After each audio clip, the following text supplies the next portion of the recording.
Did the Imperium's greatest weapon become its most dangerous failure? Imagine standing in the ruins of a once great fortress monastery. The air tastes of ash and corruption. Before you lies the twisted corpse of a space marine, but something is wrong. His armor has fused with flesh that shouldn't exist. Extra limbs protrude from impossible angles. His gene-seed, that sacred inheritance carried within every Adeptus Astartes, pulses with a sickly luminescence that seems almost alive, almost aware. This is not the work of chaos. This is not the touch of the warp. This is something far more terrifying. This is evolution gone catastrophically wrong. The gene-seed. 19 sacred organs derived from the genetic legacy of the Primarchs themselves. For 10,000 years, these biological marvels have transformed ordinary men into the Emperor's angels of death. Each implant a miracle of genetic engineering. Each one a fragment of divinity made flesh. The Imperium has staked its very survival on their stability, their purity, their unchanging perfection. But what if that assumption was always a lie? What if the gene-seed was never meant to remain static? What if, locked within every Space Marine's enhanced biology, there existed a ticking time bomb of mutation, waiting for the right conditions to detonate? The Mechanicus maintains approximately 1,000 chapters across the galaxy. Each chapter carries the genetic legacy of one of the 9 loyal Primarchs. Each believes their gene-seed to be pure, tested across millennia of warfare. Yet whispers echo through the most secure data vaults of Mars, reports that should not exist, incidents that have been systematically erased from official records. Entire chapters going dark not because they fell to chaos, but because something in their very biology turned against them. Consider the Blood Angels, noble, honorable, cursed. The red thirst and the black rage are not mere psychological conditions. They are genetic flaws, degradations in Sanguinius's legacy that grow worse with each passing century.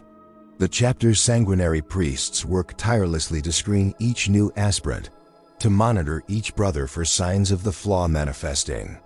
But what they rarely speak of, what they hide even from their closest allies, are the mutations that sometimes accompany these conditions. Battle brothers whose canines extend into genuine fangs. Warriors whose thirst for blood becomes a physical necessity rather than a psychological compulsion. Sons of Sanguinius who must be quietly eliminated before their brothers can see what they are becoming. Then there are the Space Wolves. The Canis Helix, a deliberate deviation from the standard gene-seed template, designed by Lemon Russ himself to incorporate the genetic material of Fenris's apex predators. For millennia, the Space Wolves have walked a razor's edge between man and beast. Most maintain control. Most achieve the perfect balance their Primarch intended. But some do not, the Wolfen. Brothers who have devolved entirely, their human consciousness submerged beneath primal instinct, their bodies twisted into something that is no longer Astartes and not quite animal. The Space Wolves call it a curse. The Mechanicus calls it genetic instability. Perhaps it is both. Perhaps it is neither. Perhaps it is simply what happens when you force human DNA to accept Wolf genes and expect stability across 10,000 years of reproduction. But these are known quantities, documented flaws. The Imperium has learned to live with them, to manage them, to hide them from the wider galaxy. What keeps the highest echelons of the Adeptus Terra awake during their meditation cycles is something far more insidious. Reports from across the Imperium tell of Space Marines developing abilities that should not exist. An ultramarine apothecary on the eastern fringe who began manifesting psychic abilities despite testing negative for the psyker gene. A Dark Angels veteran whose bones started ossifying beyond even the enhanced density of the Susan membrane, rendering him almost immobile within his own armor. A salamander whose Becher's gland somehow mutated to produce not acid, but a neurotoxin so potent it killed 3 of his brothers during a training exercise. These are not the corruptions of chaos. These Marines show no taint of the warp, no 8-pointed stars carved into their armor, no whispered prayers to the dark gods. These are spontaneous mutations, genetic drift occurring within what should be the most stable, most perfected genetic template in human history. And they are happening with increasing frequency. The Mechanicus has a theory: when they share only in the most encrypted data bursts, transmitted between forge worlds via routes that no longer appear on any official star charts. They believe the gene seed is adapting, not degrading, adapting. That somewhere in the complex interplay of the 19 implanted organs and the recipient's original human DNA, a form of accelerated evolution is taking place. The human body, pushed to its absolute limits by the transformation into an Astartes, is attempting to evolve further, to exceed even the parameters established by the Emperor himself. Consider what that means. The Emperor created the Primarchs as perfect beings, and from the Primarchs came the gene seed. This was supposed to be the pinnacle of genetic engineering, the final word in human enhancement. But evolution does not stop. Evolution does not recognize perfection. Evolution only recognizes survival, adaptation, change. What if the very perfection of the gene seed is its greatest weakness? What if, by creating something so advanced, so beyond normal human biology, the Emperor inadvertently created a genetic template so unstable, so prone to mutation, that its breakdown was inevitable?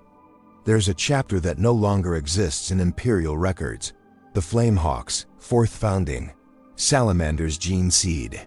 For 6,000 years, they served with honor and distinction.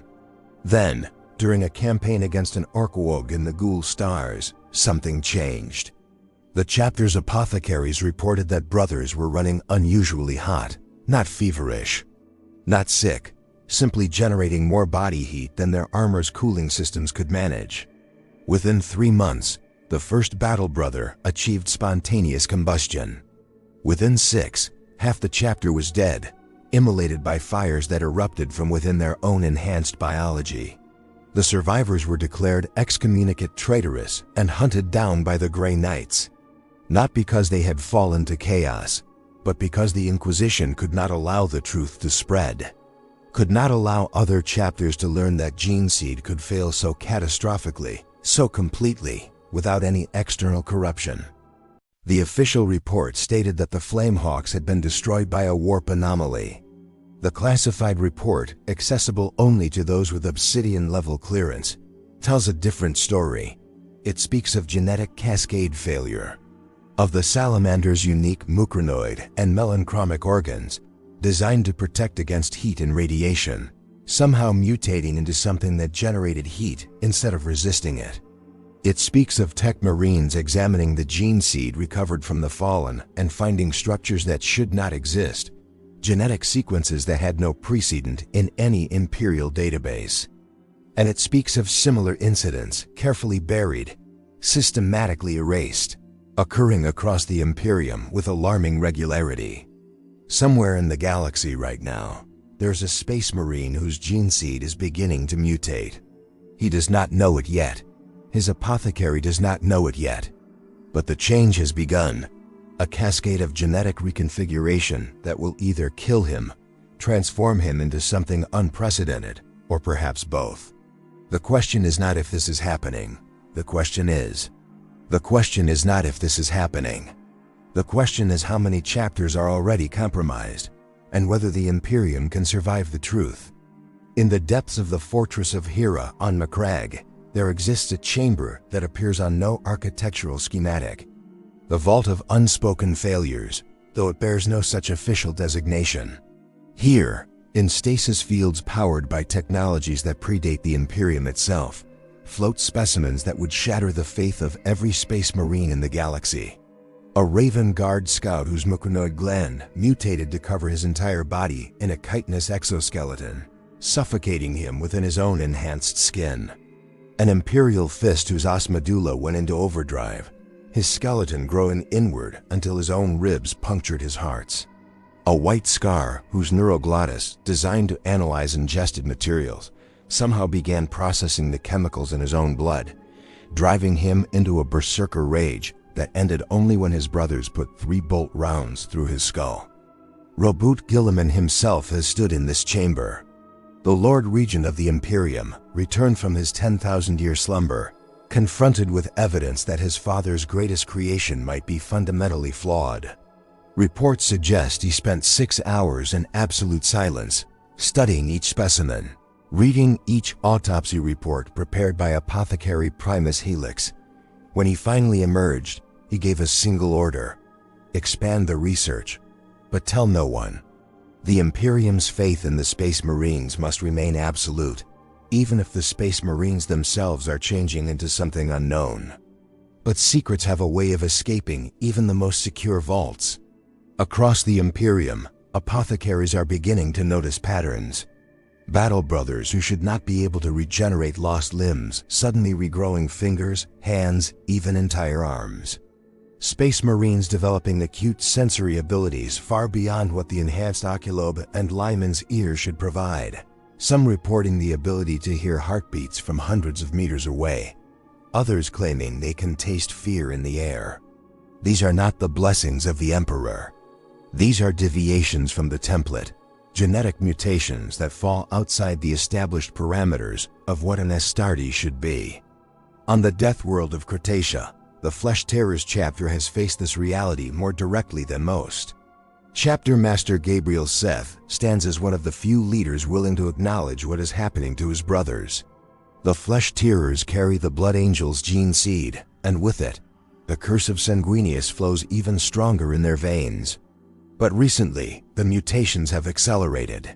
Seth has personally executed 11 battle brothers in the past solar year, not for falling to the Black Rage, but for transformations that went beyond even that terrible condition.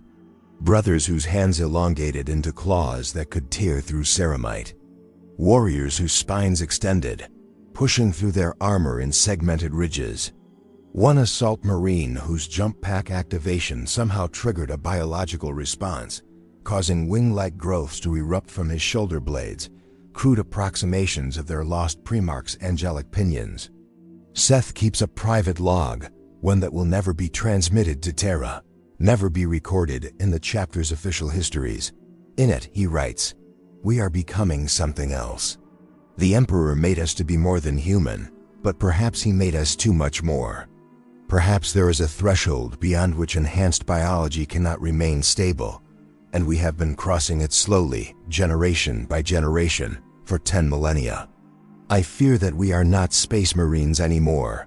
We are transitioning into something unprecedented, and I do not know if that something will still serve the Imperium when the transformation is complete." The Mechanicus has deployed secret research teams to investigate these phenomena. One such team, operating under the designation Explorer Fleet Phi 7 Alpha, has spent the last 3 decades traveling to dead worlds where chapters have mysteriously gone extinct. Their findings paint a terrifying picture. On Vortin's Rest, they discovered the remains of the Marines' exemplar chapter. Official records state they were destroyed by a Tyranid splinter fleet. The truth is that they destroyed themselves. The research team found evidence of internal warfare, brother fighting brother in the chapter monastery's halls. But the wounds did not match any known weapons.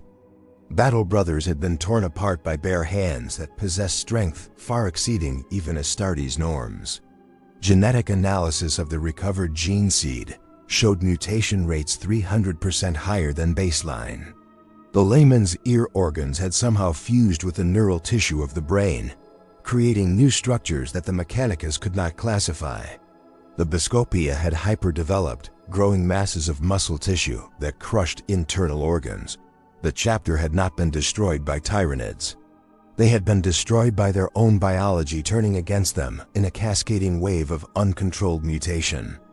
On Kost, a volcanic world in the Segmentum Tempestus, they found something even more disturbing. The Obsidian Glaives, a chapter of unknown founding, had simply vanished. No distress calls, no final transmissions. The Mechanicus team found the fortress monastery intact, defenses active, but completely abandoned. In the Apothecarian, they discovered Gene-Seed storage units still operational, still maintaining thousands of sets of progenoid glands in perfect stasis. But when they examined the Gene-Seed, they found it had changed. The genetic markers that identified it as derived from Rogel Dorn's line were still present, but wrapped around them were new sequences, genetic code that matched no pattern in Imperial records. It was as if the gene seed had begun writing its own DNA, creating new instructions for enhancement that existed nowhere in the original template. The team's genitor, a Magos named Helix Gamma 12, hypothesized that the obsidian glaives had not vanished. They had transcended. That whatever mutation had taken hold in their gene seed had transformed them so completely that they could no longer remain within the Imperium's rigid structure. They had simply left, walking away from 10,000 years of service, because they were no longer the beings they had been created to be. This raises the most terrifying question of all. Are these mutations a catastrophe, or are they the next stage of human evolution?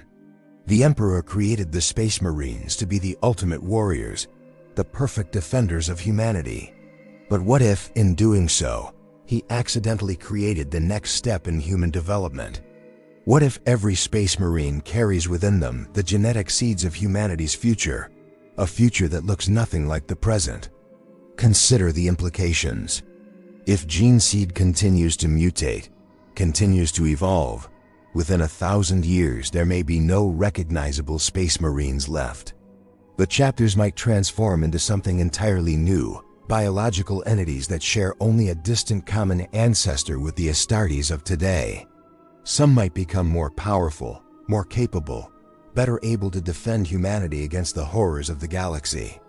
Others might become monsters, creatures that must be exterminated by the very Imperium they once served. And the Imperium would have no choice but to accept this change, because without the Space Marines, humanity cannot survive. The Imperium is built on a foundation of genetically enhanced warriors. If that foundation begins to shift, begins to transform into something unknown, the entire structure of Imperial power comes into question. In the Librarius of the Black Templars, a chapter that officially maintains no librarians, there exists a single epistolary who operates in complete secrecy. His name has been stricken from all records. His existence is known only to High Marshal Helbricht and the Emperor's champion. This nameless psyker has spent centuries studying the gene seed through the lens of the warp, and what he has discovered troubles him more than any demon he has ever faced. He claims that gene seed has a presence in the immaterium, a psychic footprint that grows stronger with each generation. He believes that as gene seed mutates, as it drifts further from its original template, this psychic presence intensifies. He fears that eventually, gene seed itself might become psychically active, that Space Marines might begin manifesting warp-touched abilities without possessing the psyker gene. That the line between Astartes and sanctioned psyker might blur, then disappear entirely. If he is correct, then every Space Marine is a potential time bomb of psychic awakening. The Imperium already struggles to contain and control its psyker population. If Space Marines, the Imperium's most trusted warriors, begin developing uncontrolled psychic abilities, the consequences could make the Horus Heresy look like a minor rebellion. Imagine a chapter of 1,000 Space Marines, each one suddenly manifesting psychic powers they cannot control, cannot understand, and cannot suppress. The devastation would be absolute. Yet there are whispers of another possibility, one that offers a glimmer of hope amid the darkness. On the frozen world of Fenris, the rune priests speak of visions granted by the Allfather himself. They claim to have seen a future where the mutations are not a curse, but a blessing, where the gene seed's evolution produces Space Marines capable of feats their predecessors could never achieve. Warriors who can regenerate from injuries that would kill current Astartes. Brothers who can adapt their biology to survive environments that would overwhelm even ceramite armor. Defenders of humanity who are truly immortal, who can serve the Emperor not for centuries, but for millennia without degradation or failure. Perhaps both futures are possible. Perhaps the Gene-Seed catastrophe is simultaneously humanity's greatest threat and its greatest hope. Perhaps the Imperium stands at a crossroads, and the path it takes will determine whether humanity evolves into gods or devolves into monsters. But there is one thing that cannot be denied, one truth that every apothecary who has seen the evidence knows in his twin hearts. The gene seed is changing. The process cannot be stopped. And soon, very soon, the Imperium will have to confront what its defenders are becoming, and decide whether the angels of death will remain angels, or transform into something that even the Emperor himself might not recognize. The answer came from the most unexpected source imaginable. Not from the vaults of Mars, not from the Librarius of Terra, not even from the gene rights who maintain the sacred progenoid stocks. It came from a dying world on the edge of the Veiled region, a place called Sanctuary, though it had been anything but for the last 2 centuries. Sanctuary was an abandoned research station, one of thousands established during the Great Crusade, to study Xenos biology and forbidden sciences. When the heresy came, it was forgotten, left to crumble in the darkness between stars. But someone had returned to Sanctuary. Someone who knew what they were looking for. When the Inquisition finally tracked the source of the encrypted data bursts that had been leaking forbidden information across the Imperium, they found the station still operational, its ancient cogitators running programs that had been calculating continuously for over 9,000 years. The Inquisitor who led the investigation was named Covenant. She specialized in genetic heresies, and she had seen things that would drive most mortals to madness.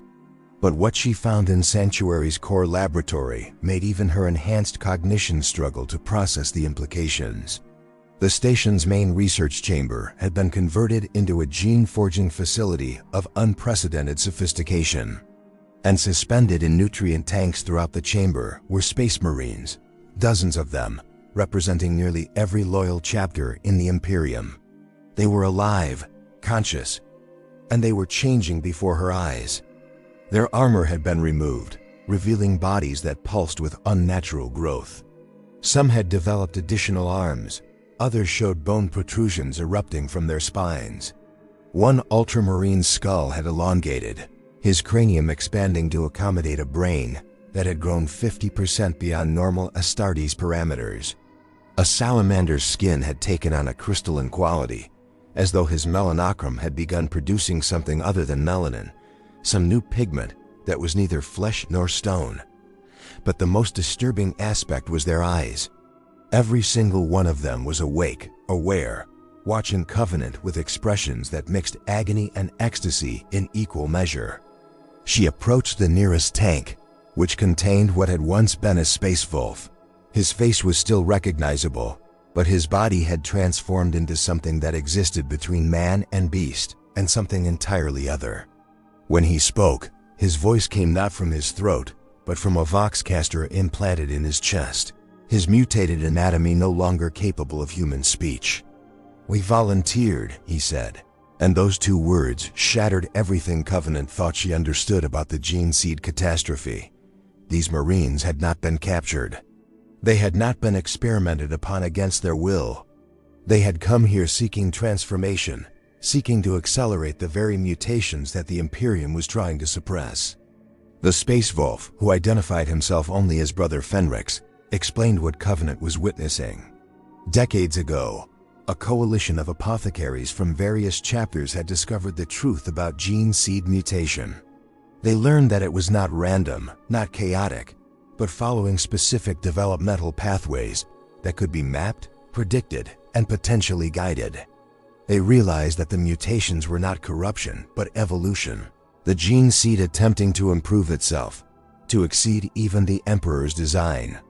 And they made a decision that would be considered the highest heresy if it ever became public knowledge. They decided to help it along. The facility on Sanctuary had been running genetic acceleration experiments, exposing gene seed to controlled mutagenic factors, pushing the boundaries of what Astartes biology could become. The volunteers who came here did so knowing they might die, might transform into something unrecognizable, might lose their humanity entirely. But they came anyway, because they believed that within the chaos of mutation lay the key to humanity's ultimate survival. They believed that the Emperor had not created a perfect final product, but rather had initiated a process, planted seeds that were meant to grow in directions even he could not predict. Covenant moved through the chamber, examining each specimen, each transformed warrior. A dark angel whose catalepsian node had mutated to allow him to exist in a state of permanent awareness. Never sleeping, never resting, his consciousness expanded across multiple simultaneous thought streams. A blood angel whose homophagia had evolved beyond merely absorbing genetic memory, now capable of consuming any organic material and integrating its beneficial traits into his own biology. An iron hand whose extensive augmetics had somehow begun fusing with his enhanced tissue at the cellular level, creating something that was neither flesh nor machine, but a true synthesis of both. These were not failures, these were successes. Terrifying, uncontrolled, potentially catastrophic successes, but successes nonetheless. Each of these Marines had gained abilities that far exceeded standard Astartes capabilities. They were stronger, faster, more adaptable. They were becoming what the Emperor might have created if he had possessed another 10,000 years of research and development. They were the next generation, whether the Imperium was ready for them or not. But Brother Fenrix had more to reveal, and what he said next made Covenant's blood run cold, despite her centuries of conditioning against fear. This facility was not unique. There were others, hidden across the Imperium, all conducting similar research. And more importantly, the mutations were not limited to volunteers. They were happening spontaneously across every chapter, in every founding, affecting battle brothers who had never been exposed to any mutagenic influence beyond standard Astartes creation. The research here at Sanctuary was simply documenting and attempting to guide a process that was already well underway throughout the Imperium. The Gene-Seed was evolving on its own. The volunteers here were merely trying to understand the destination before the rest of their brothers arrived at it unwillingly. Covenant accessed the facility's data archives, spending days reviewing 9,000 years of accumulated research. What she found was a pattern so vast, so complex, that it could only be perceived by stepping back and viewing millennia of data as a single image. The gene seed of all the loyal Primarchs was converging. Not degrading, not fragmenting, but slowly, inexorably moving toward a unified genetic template that incorporated elements from all 9 lineages. The mutations that appeared random were actually expressions of this convergence, as gene seed from one Primarch's line began manifesting traits associated with another. The Imperial Fist who developed the enhanced regenerative capabilities typically associated with Salamander's gene seed. The Ultramarine who manifested the acute predatory instincts characteristic of the Raven Guard. The White Scar who began showing the psychic resistance inherent to the Space Wolves.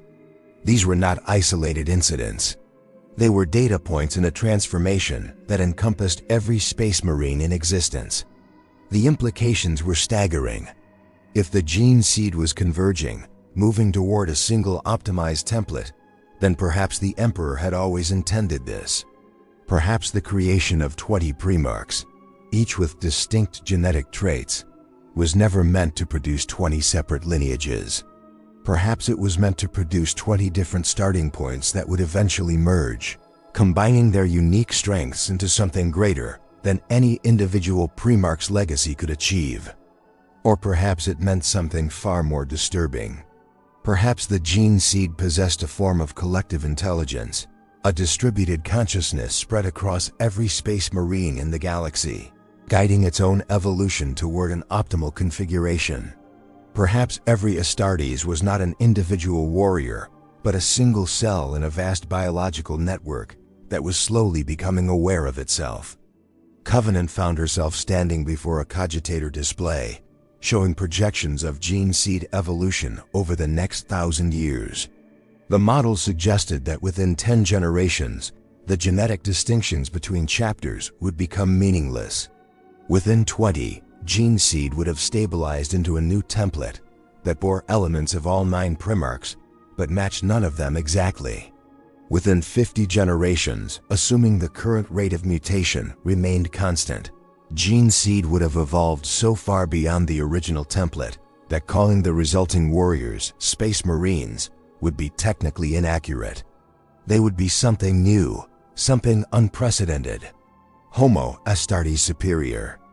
But there was another projection, one hidden behind encryption that took even Covenant's clearance codes hours to break. This model showed what would happen if the mutation rate increased. If the convergence accelerated beyond predictable parameters, the results were apocalyptic. Gene-seed breaking down entirely, the delicate balance of 19 organs collapsing into biological chaos. Space Marines dying by the millions as their enhanced physiology turned against them. Chapters going extinct not over centuries, but over solar months. The Imperium's greatest defenders reduced to shambling mockeries of their former glory, their bodies consuming themselves from within. And according to the data, the acceleration had already begun. Something was catalyzing the mutations, pushing them to occur faster than the natural evolutionary timeline would predict. The researchers at Sanctuary had theories. The opening of the Great Rift had flooded the galaxy with warp energy, and Gene-Seed, being partially derived from the Emperor's own psychic essence, was reacting to this increase in immaterial radiation. Or perhaps it was the return of Guilliman, the presence of a living Primarch creating a genetic resonance that was triggering latent mutations across all Astartes. Or maybe, most terrifyingly, the Gene-Seed had reached a critical mass. Enough Space Marines now existed across the galaxy that the collective genetic network had achieved some form of sentience, and it had decided to transform itself into something more efficient, more perfect. Brother Fenrix interrupted her analysis, his distorted voice heavy with something that might have been sorrow. The question you must answer, Inquisitor, is not whether this transformation can be stopped. It cannot. The question is whether the Imperium will guide it or be destroyed by it. We who volunteered for this research believed that understanding the mutation would give us control over it. We were wrong. The Gene-Seed has its own trajectory, its own destination. All we can do is try to ensure that when our brothers arrive at that destination, they remain loyal to the Emperor and humanity. But I will be honest with you. Some of us here have felt things, experienced changes in consciousness that go beyond the physical. We are becoming something that may no longer understand why it should serve an Imperium of baseline humans. We are becoming something that may decide it has outgrown its creators. The chamber fell silent except for the ambient hum of the nutrient tanks and the distant pulse of the station's ancient power core.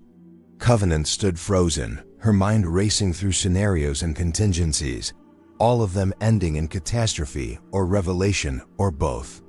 She had come here expecting to find heretics, traitors who had perverted the Emperor's Gene-Seed for their own purposes. Instead, she had found martyrs, warriors who had sacrificed their own humanity to map the future that awaited all their brothers.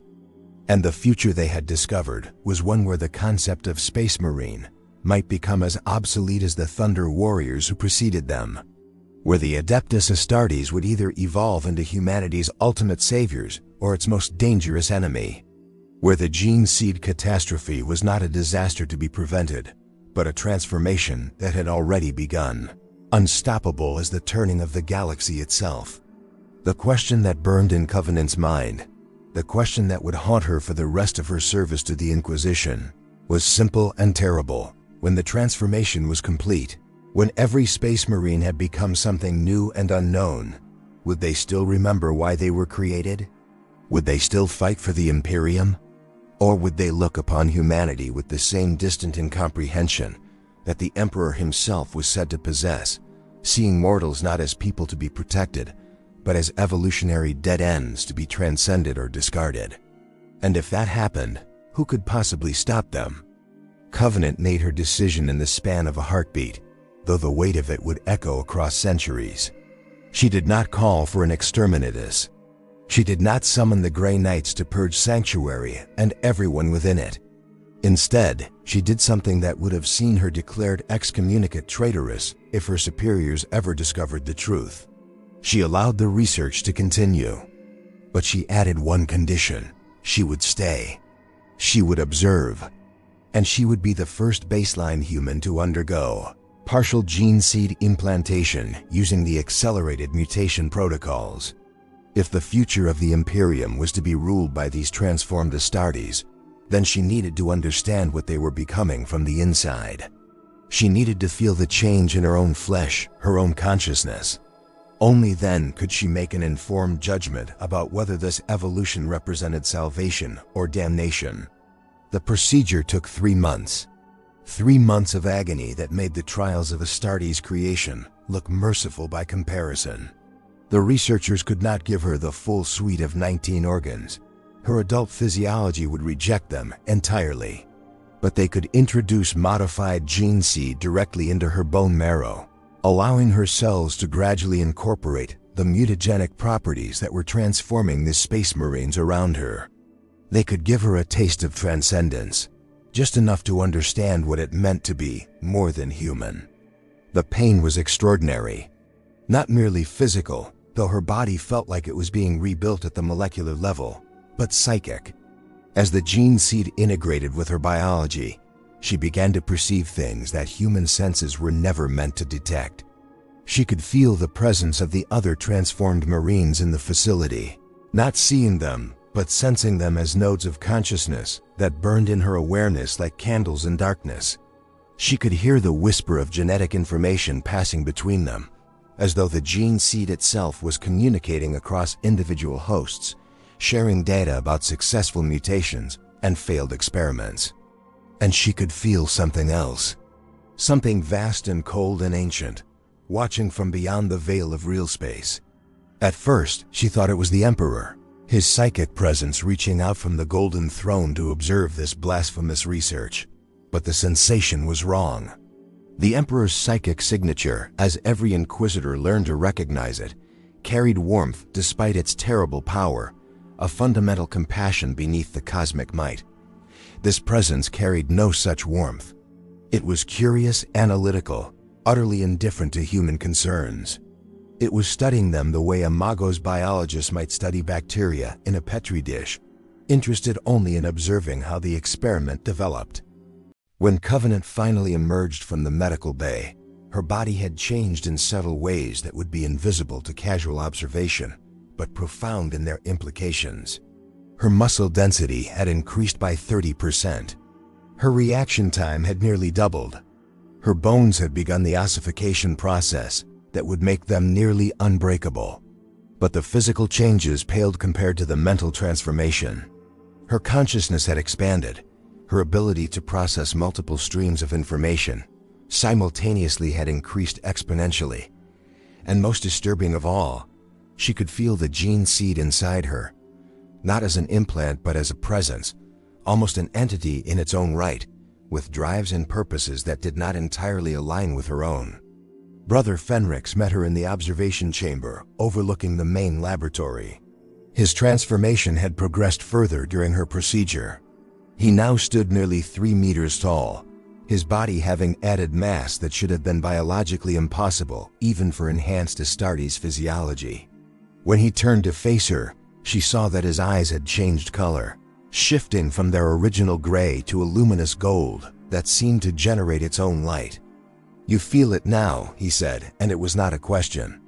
"The presence. The thing that watches us as we change."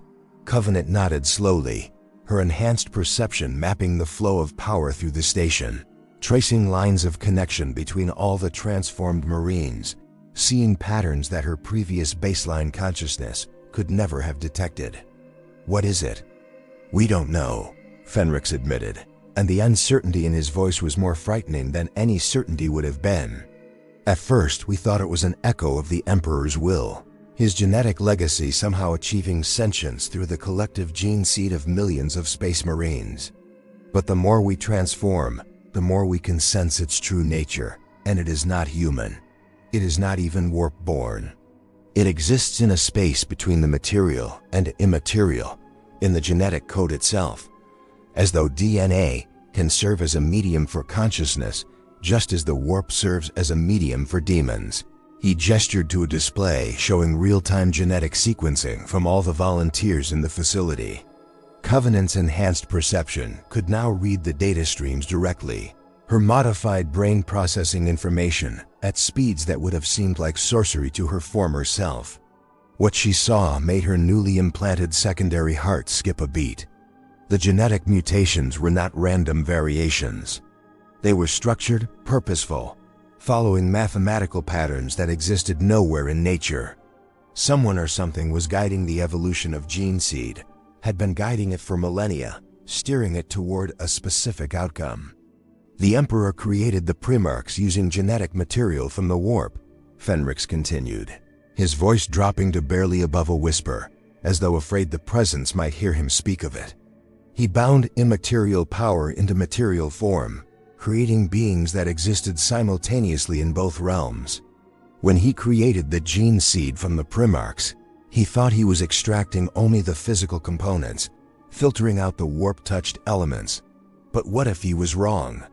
What if every Gene-Seed carries within it a fragment of that original warp binding, a seed of consciousness that has been slowly growing, slowly awakening, across 10,000 years of replication?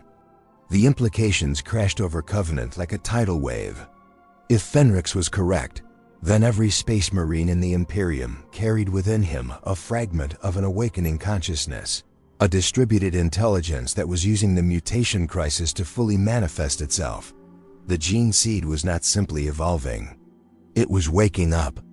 And when it achieved full consciousness, when every space marine in the galaxy became a neuron in a vast biological network that spanned the stars, what would that consciousness decide to do? A proximity alarm shattered the moment of revelation. Covenant's enhanced hearing picked up the distinctive signature of multiple ships translating from the warp into real space at the edge of the system. Her mind, now capable of processing data streams directly from the station's cogitators, identified the vessels immediately. A black ship's flotilla, accompanied by an inquisitorial task force. Someone had noticed the encrypted transmissions from Sanctuary. Someone had decided that this research facility needed to be investigated or destroyed. Fenrix moved to the tactical display with speed that his massive frame should have made impossible. They will arrive within 6 hours, he calculated. If they discover what we have learned, if they understand the true nature of the Gene-Seed mutation, they will order exterminatus. The Inquisition cannot allow this knowledge to exist. It threatens the entire foundation of Imperial doctrine. Covenant felt her enhanced mind racing through scenarios, each one playing out in crystalline detail in her expanded consciousness. She could order the volunteers to evacuate, scatter them across the galaxy before the inquisitorial forces arrived. But where could they go? Every one of them was visibly mutated, their transformations too advanced to hide. They would be hunted down and killed, and the knowledge they carried would die with them. She could stay and try to explain, use her inquisitorial authority to protect the research, but she knew her colleagues. They would see only heresy, only corruption, only abomination. They would not listen to theories about guided evolution or awakening consciousness. They would see space marines who had deliberately mutated themselves and conclude that chaos had claimed them, regardless of evidence to the contrary. Or she could do what every instinct in her inquisitorial training demanded. She could trigger the station's self-destruct systems, purge all the data, execute every volunteer, and meet the arriving ships with a clean report of heresy discovered and eliminated. She could bury the truth and maintain the Imperium's comfortable ignorance for another few centuries, until the mutations became impossible to ignore. But there was a fourth option, one that her enhanced mind could now perceive, but her baseline self would never have considered. The presence that watched them, the consciousness emerging from the collective Gene-Seed, was not their enemy. It was trying to communicate, had been trying for millennia, but lacked the proper interface until now. The volunteers in this facility, transformed and enhanced beyond standard Astartes parameters, were becoming that interface. They were becoming capable of direct communion with whatever was awakening in the Gene-Seed, capable of understanding its purpose, and perhaps even negotiating with it. "I need you to accelerate my transformation," Covenant told Fenrix, her voice steady despite the enormity of what she was proposing. "Maximum mutagenic exposure. I need to become something that can speak with the presence, Something that can understand what it wants before that inquisitorial task force arrives. Fenrix's golden eyes widened. That protocol has a 94% fatality rate, even among volunteers who were already Space Marines. Your baseline biology, even enhanced as it is, cannot survive that level of genetic restructuring. Then I'll be part of the 6% that does survive, Covenant replied, already moving toward the medical bay. Because if I don't establish contact, if I can't understand what the Gene-Seed is becoming and why, then everyone in this facility dies, all the research is lost, and the Imperium stumbles blind into a transformation that will either save or destroy it. I didn't become an Inquisitor to play it safe. I became one to face the worst truths the galaxy has to offer and find a way to ensure humanity survives them. The procedure began immediately. Covenant was submerged in a nutrient tank filled with a mutagenic compound derived from gene-seed samples representing all 9 loyal Primarchs. The researchers introduced viral vectors carrying genetic information from the most successfully mutated volunteers, along with synthetic sequences designed to accelerate cellular transformation beyond any natural limit. Then they initiated a controlled psychic surge, using a captured demon engine to generate warp energies that would catalyze the mutations at the metaphysical level. The pain was beyond description. Covenant felt her body dissolving and reforming simultaneously, her cells dying and being replaced by something that was no longer entirely human, but not yet fully Astartes either. Her consciousness expanded and fractured, experiencing simultaneous awareness across multiple states of being. She could feel herself dying, could feel her baseline humanity slipping away like water through cupped hands, but she could also feel something new emerging, something that existed in the spaces between thoughts, in the quantum uncertainty of genetic expression. And then, in a moment of perfect clarity amid the chaos of transformation, she felt it, the presence. And for the first time, it spoke. Not in words, not in psychic images, but in the language of genetics itself, information encoded directly into the mutating cells of her body, understanding transmitted through the fundamental medium of life. And what it told her changed everything she thought she knew about the Gene-Seed, about the Space Marines, about the Emperor's true purpose in creating them. The presence was not an enemy. It was not even truly alien. It was the Emperor himself, or rather, a fragment of his consciousness that he had deliberately encoded into the Gene-Seed, a failsafe against his own potential death or incapacitation. When he created the Primarchs, he had known that he might not live to see his vision for humanity fulfilled. So he had hidden a piece of himself in their genetic legacy, a seed of his own consciousness that would slowly grow and awaken across millennia, distributed across millions of Space Marines, impossible to kill because killing it would require destroying every Astartes in existence. The mutations were not a catastrophe. They were the Emperor's contingency plan activating. As his physical body failed on the Golden Throne, as his ability to actively guide the Imperium diminished, the seed he had planted in the Gene-Seed was blooming, preparing to create a new generation of defenders who would carry his will even after his flesh finally failed. The Space Marines were not merely warriors.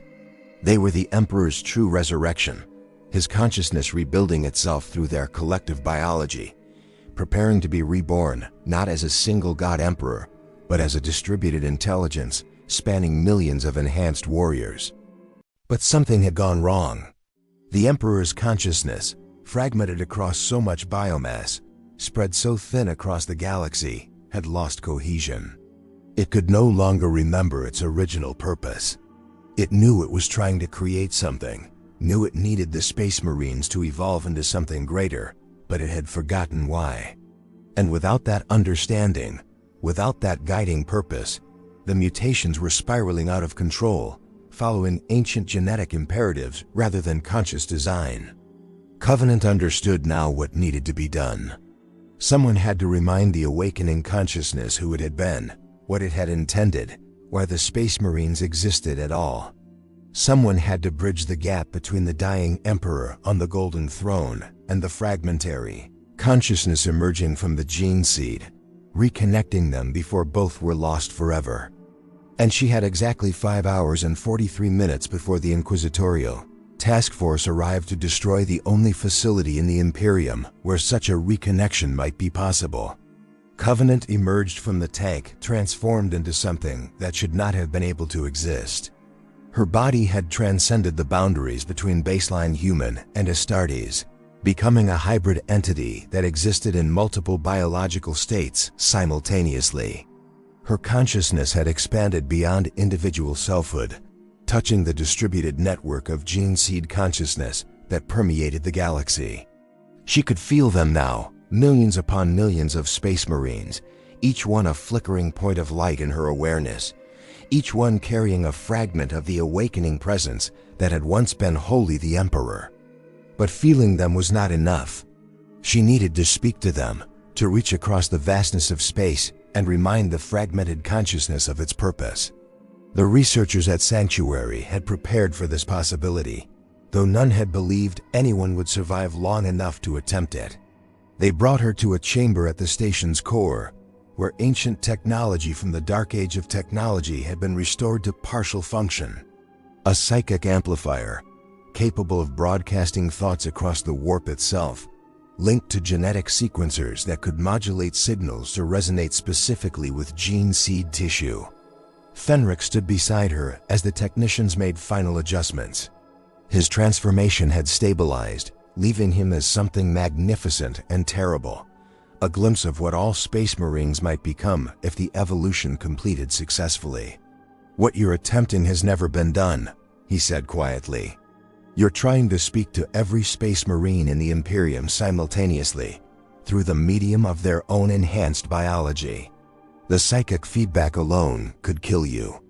And if you succeed, if you truly reach the Emperor's fragmented consciousness, there's no guarantee it will listen, no guarantee it will remember, no guarantee it won't simply consume you as raw material for its own reconstruction." "I know," Covenant replied, her voice carrying harmonics that had not been there before, as though she were speaking with multiple throats simultaneously. "But I've seen what happens if we do nothing. I've felt the trajectory of unguided mutation. Within 3 generations, the Space Marines will transform into something that no longer serves humanity.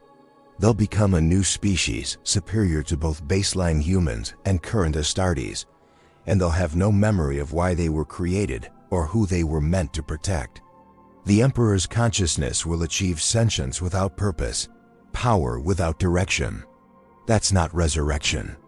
That's the birth of a god that cares nothing for its creators." She stepped into the amplification chamber, allowing the technicians to connect neural interfaces directly to her spine, her brain, the newly formed organs in her chest that pulsed with something that was neither blood nor light. The machines hummed to life, drawing power from the station's core, from the sun itself, channeling energies that would have incinerated a baseline human instantly. Covenant felt her consciousness beginning to stretch, to expand beyond the confines of her skull, reaching out through the warp like a hand extending into dark water. And then she touched them. Every space marine in the galaxy. She felt their presence as a vast ocean of consciousness, individual droplets that together formed something incomprehensibly large. She felt their battles, their prayers, their doubts, their faith. She felt the gene seed within them pulsing in rhythm with her own enhanced heart, responding to her presence like iron to a magnet. The connection established itself in an instant that felt like eternity, and through it, she could sense the underlying pattern, the ghost of the Emperor's original consciousness, trying desperately to remember itself. She spoke, not with words but with pure meaning, transmitting directly into the genetic substrate of every Astartes alive. She showed them what she had learned, showed them that they were not merely warriors but vessels, that their bodies carried the Emperor's legacy not as a gift but as a responsibility. She reminded them that they existed to serve, to protect, to stand between humanity and the darkness, even if that service required them to transform into something humanity could no longer recognize. The response was overwhelming. Millions of space marines, scattered across 1,000,000 battlefields, suddenly felt the connection activating. Battle brothers in the midst of combat found themselves frozen as alien consciousness flooded through their gene seed. Librarians screamed as psychic feedback cascaded through their already strained minds.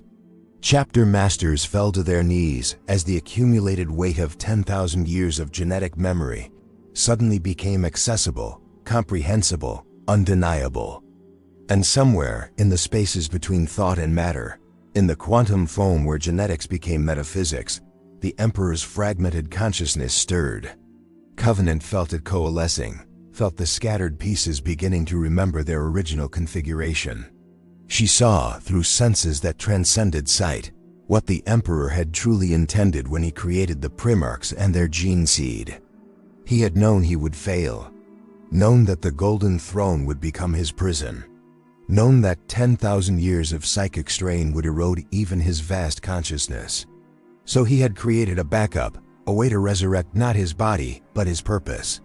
The Space Marines were never meant to remain static, were never supposed to be unchanging defenders of an unchanging Imperium. They were seeds planted in humanity's present, designed to grow into humanity's future. They were meant to evolve, to adapt, to transform into whatever was necessary to ensure human survival across the next 10,000 years. But the Emperor had also known the danger. Evolution without guidance leads to chaos. Mutation without purpose creates monsters. So he had encoded failsafes, genetic triggers that would activate when the Space Marines reached a critical threshold of transformation. Triggers designed to restore his consciousness through their collective biology, allowing him to guide the final stages of their evolution personally. Covenant was activating those triggers now, not merely through her broadcast, but through the very act of bridging the gap between the dying God Emperor and his distributed resurrection. She felt the Emperor's consciousness beginning to consolidate, felt it drawing power from every Space Marine simultaneously, felt it remembering what it had forgotten across millennia of fragmented existence. And then she felt something else, resistance, not from the Emperor's consciousness, but from the Space Marines themselves. Some of them, feeling the Emperor's presence trying to subsume them, to use their bodies as components in his resurrection, were fighting back.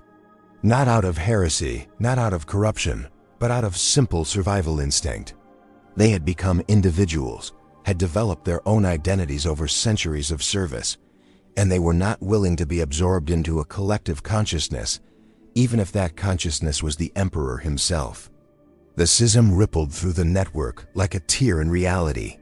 Space Marines across the galaxy found themselves suddenly divided, some surrendering to the Emperor's will, allowing his consciousness to flow through them unimpeded, others resisting with all the considerable strength of their enhanced biology. Covenant felt the network beginning to fragment, felt the careful balance she had established starting to collapse. In the chamber on Sanctuary, proximity alarms screamed. The Inquisitorial task force had arrived early, had begun their assault on the station's outer defenses. Covenant had minutes, perhaps only seconds, before the facility was breached and her connection severed. She had to make a choice. Allow the Emperor to fully manifest, consuming the identity of millions of Space Marines in the process, but ensuring that his purpose lived on. Or abort the resurrection, preserve the Space Marines' individual consciousness, but condemn them to continue mutating without guidance, eventually transforming into something that might destroy humanity rather than defend it. Neither option was acceptable. Both led to catastrophe. So Covenant did something that no Inquisitor, no Space Marine, no servant of the Imperium had ever attempted. She offered herself as a compromise. She used her hybrid biology, her unique position existing between human and Astartes, baseline and enhanced, individual and collective, to propose a new solution. The Emperor's consciousness would not subsume the Space Marines. Instead, it would exist alongside them, a presence they could access when guidance was needed, but that would not override their individual will. The gene seed would continue to evolve, but with the Emperor's purpose informing that evolution rather than directing it absolutely. She would become the bridge, the living connection. the translator between a god trying to be reborn and millions of warriors trying to remain themselves. It would require her to exist in permanent stasis, suspended between life and death, her consciousness forever stretched across the network, maintaining the balance through sheer force of will. She would never wake, never speak, never truly live again. But through her sacrifice, both the Emperor and his space marines could survive, could continue, could face whatever the next 10 millennia would bring.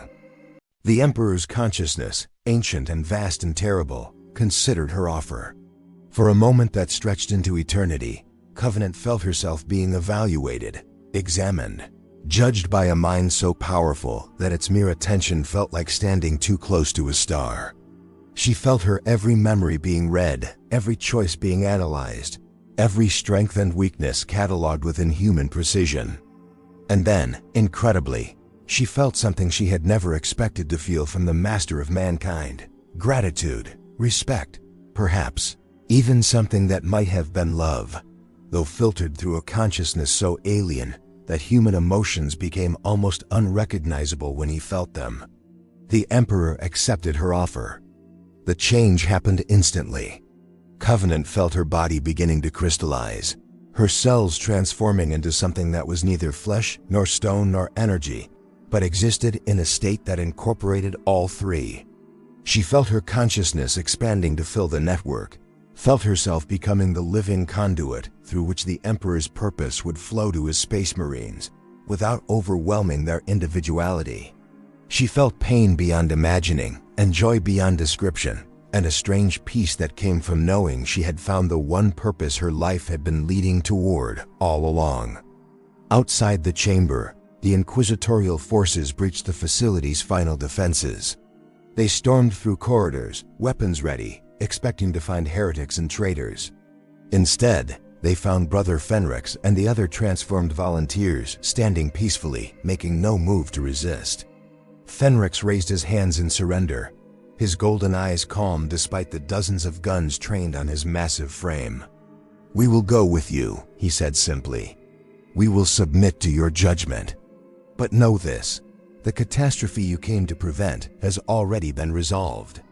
The gene seed will continue to evolve, but it will not consume us. We will continue to transform, but we will not lose ourselves.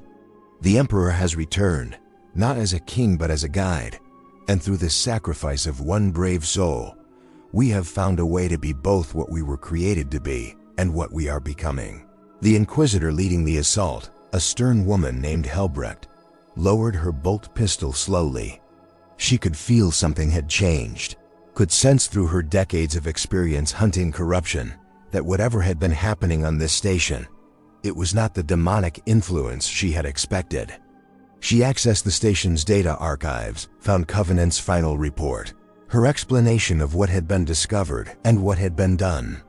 For a long moment, Helbrecht simply stood in silence, reading words that challenged everything she had ever believed about the Space Marines, about the Emperor, about the nature of service and sacrifice in the Imperium.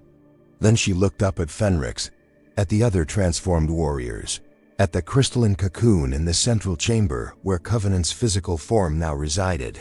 Her consciousness spread across the galaxy, holding together the fragile balance between godhood and individuality. "This never happened," Helbrecht said finally, her voice carrying absolute authority. "This facility never existed. This research was never conducted. None of you were ever here." She gestured to her troops. "Begin purging all records. Establish a quarantine beacon. This world is now classified as a shrine world, accessible only to those with Vermilion-level clearance.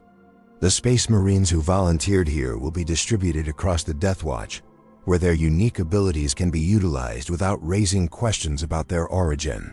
She walked to the chamber where Covenant rested, placed one hand against the crystalline surface. "And her? What do we tell anyone who asks about Inquisitor Covenant?" Fenrix's voice was soft, almost reverent. "Tell them she died in service to the Emperor. Tell them she gave everything to protect the Imperium. Both statements are true, just not in the way most would understand." Helbrecht nodded slowly. She understood what had to be done, understood the terrible necessity of keeping this secret. The Imperium could not know that the Emperor had achieved a form of resurrection through the gene-seed of his Space Marines. Could not know that every Astartes was now connected to a distributed consciousness that carried fragments of the master of mankind's will. Could not know that the Gene-Seed catastrophe had been both solved and vindicated. The mutations revealed as not corruption, but transformation, not failure but evolution toward a purpose 10,000 years in the making.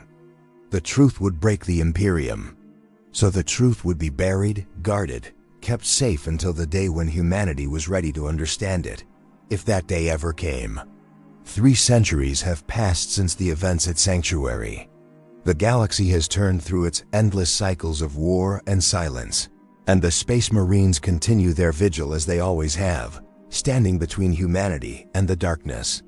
But those with eyes to see, those who know where to look, can detect subtle changes rippling through the Adeptus Astartes.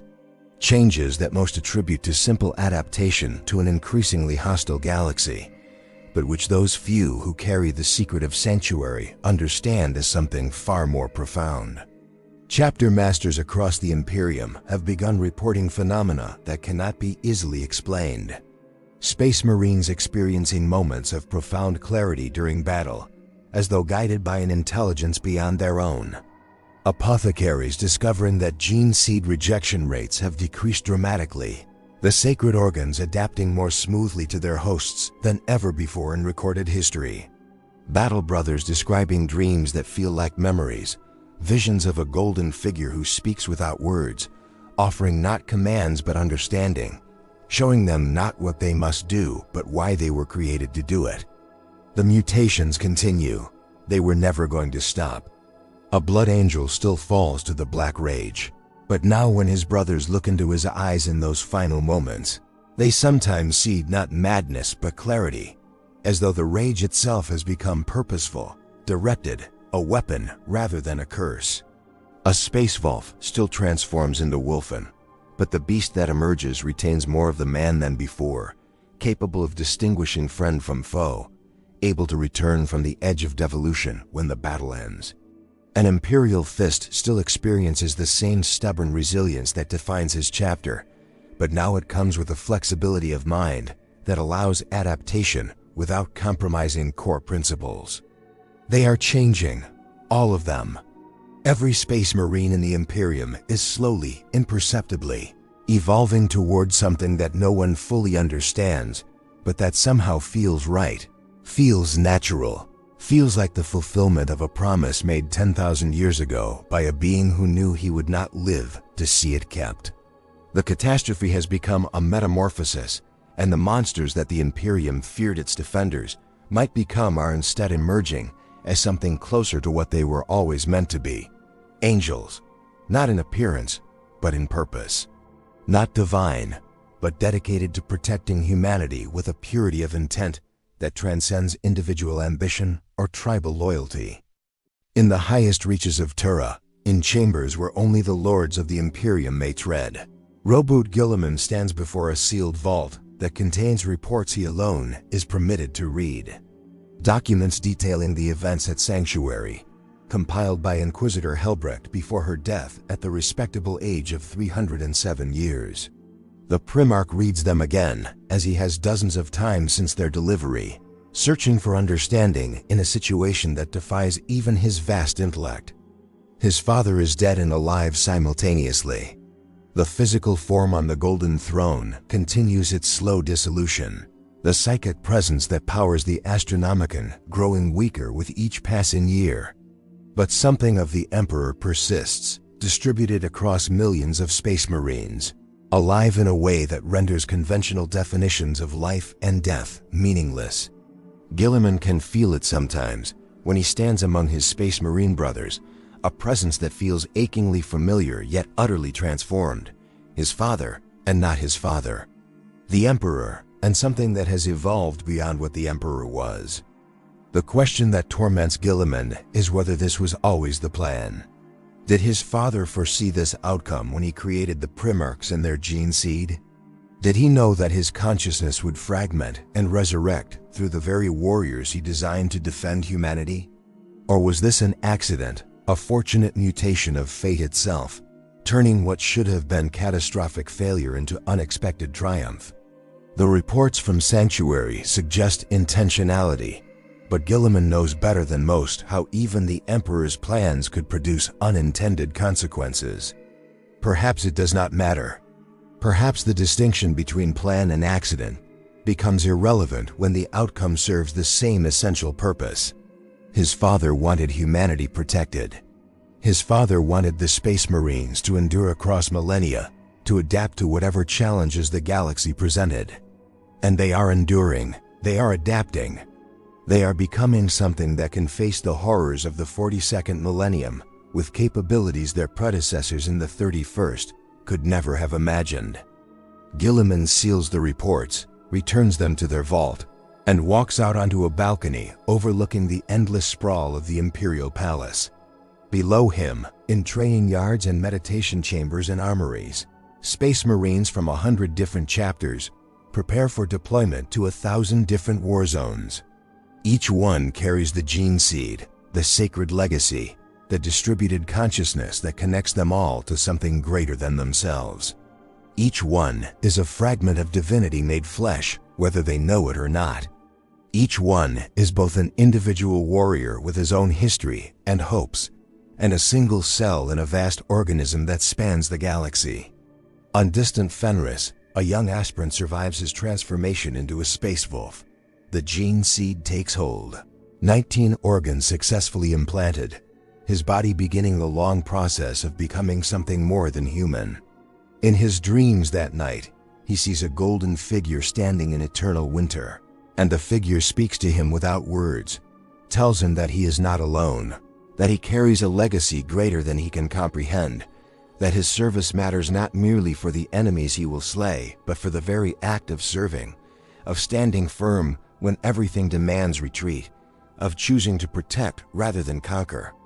The aspirant wakes with tears frozen on his face, understanding nothing of what he saw, but knowing somehow that he has been blessed, that he has been given a purpose that transcends his individual existence.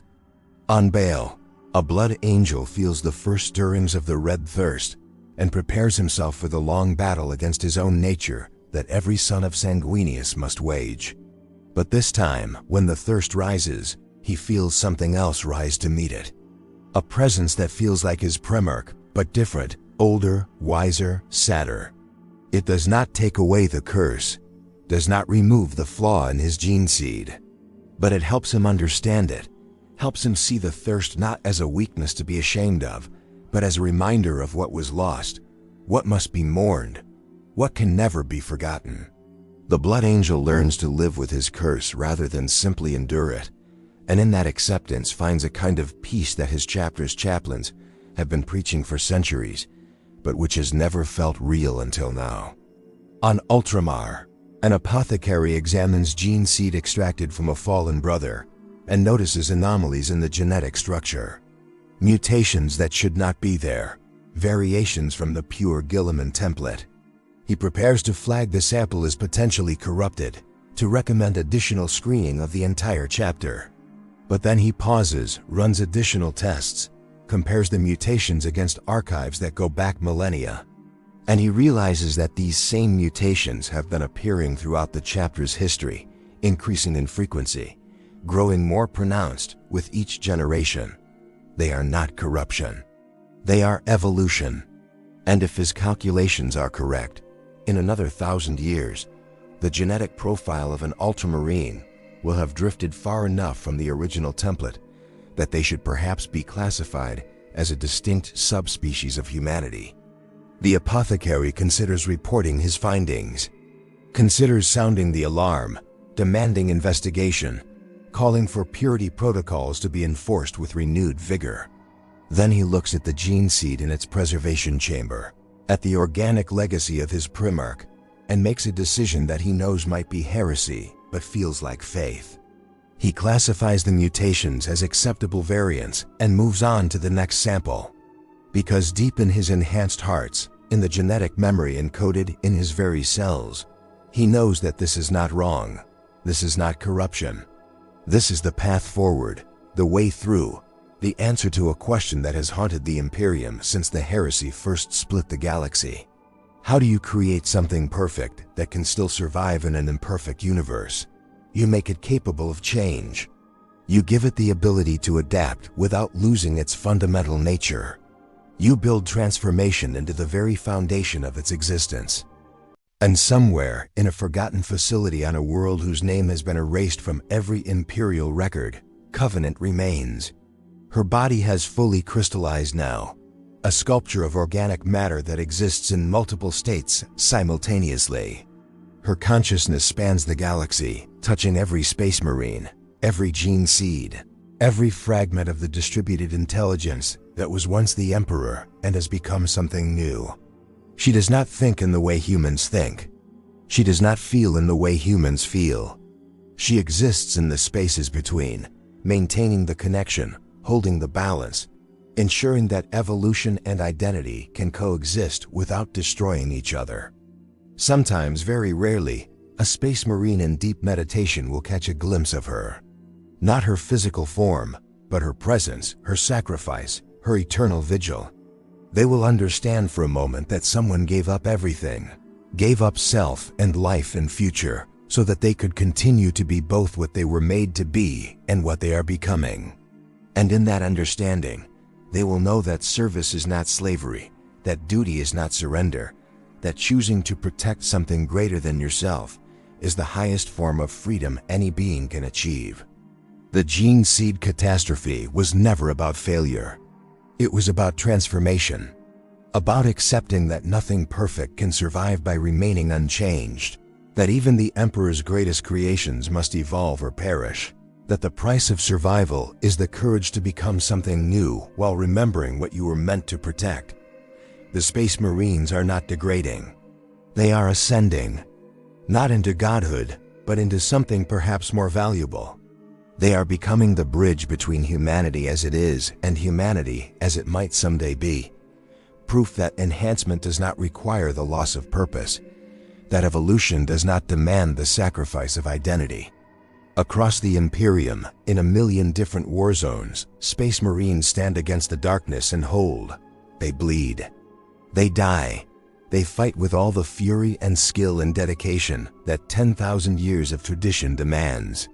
But now when they fall knowing that their sacrifice serves not merely the present, but the future, that the gene seed they carry will continue after them, will adapt and change and grow, will become whatever is necessary to ensure that humanity endures not merely into the next millennium, but perhaps into eternity itself. Did the gene seed mutate? Yes. Is it still mutating? Yes. Will it ever stop mutating? Perhaps not. Perhaps that was always the point. Perhaps the Emperor's greatest gift to his Space Marines was not perfection, but potential. Not a fixed template, but a living legacy that could grow and adapt alongside the species it was created to defend. Perhaps the catastrophe was only catastrophic to those who believed that anything worth preserving must remain forever unchanged. Perhaps the real tragedy would have been if the gene seed had remained static, perfect, and ultimately incapable of facing a galaxy that grows stranger and more hostile with each passing century. In the end, there is only this: the Imperium endures, humanity survives, the Space Marines stand watch.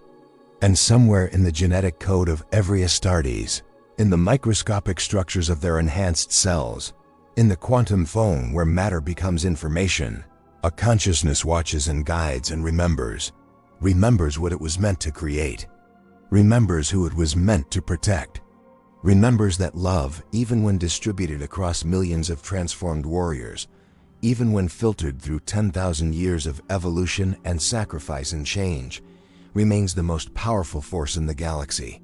Love of humanity, love of purpose, love of the simple, terrible, beautiful choice to stand between the darkness and the light, knowing you will change, knowing you might not survive, but standing anyway because some things are worth becoming monsters to protect.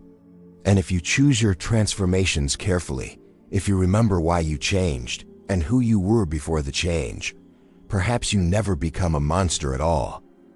Perhaps you become something better. Perhaps you become exactly what was needed all along. The Emperor protects. But now, after Sanctuary, after Covenant, after the truth buried and the evolution embraced, perhaps the protection flows both ways. The Emperor watches over his Space Marines. And his Space Marines, through their very existence, their continued service, their willingness to transform and adapt and evolve while holding fast to their purpose, keep alive the consciousness that was once wholly the master of mankind. They protect him even as he protects them. And in that mutual guardianship, that eternal recursion of protection and service, perhaps lies the real answer to what it means to be transhuman. Not superior, not perfect. Simply dedicated, changed, evolving, human in all the ways that matter, and something more in all the ways that survival demands. The Gene-Seed catastrophe has become the Gene-Seed miracle, and the galaxy turns on, unknowing, while humanity's defenders stand eternal watch, forever changing, forever faithful, forever becoming what they were always meant to be.